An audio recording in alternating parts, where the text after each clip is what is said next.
திரு இலகணேசன் அவர்கள் இன்று காலமாகியுள்ளார். அவர் கடந்து வந்த பாதையை பார்ப்போம்.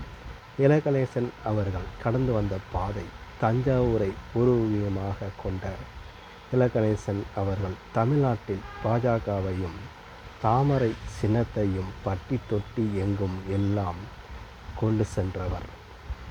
தனது வேலையை விட்டுவிட்டு இளம் வயதிலேயே ஆர்எஸ்எஸ்ஸில் இணைந்தார். 80 வயதில் இன்று காலமாகியுள்ளார்.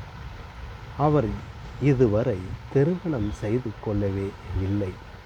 பாஜகவில் தேசிய மாநில உயர் பொறுப்புகளை வைத்து வந்துள்ளார். பாஜகவில் இருந்தாலும் திமுக அதிமுக கட்சிகளுடன் நட்புறவை கொண்டவர் என்று சொல்லக்கூடிய அளவுக்கு இருந்து உள்ளார். ஆகவே அவருடைய ஆத்மா சாந்தியடைய எல்லாமல்ல இறைவனை வேண்டி பிரார்த்திக்கிறேன். நெல்லை மாவட்டத்திலிருந்து வாசகன் ரிப்போர்ட்டர் சார்பாக நன்றி.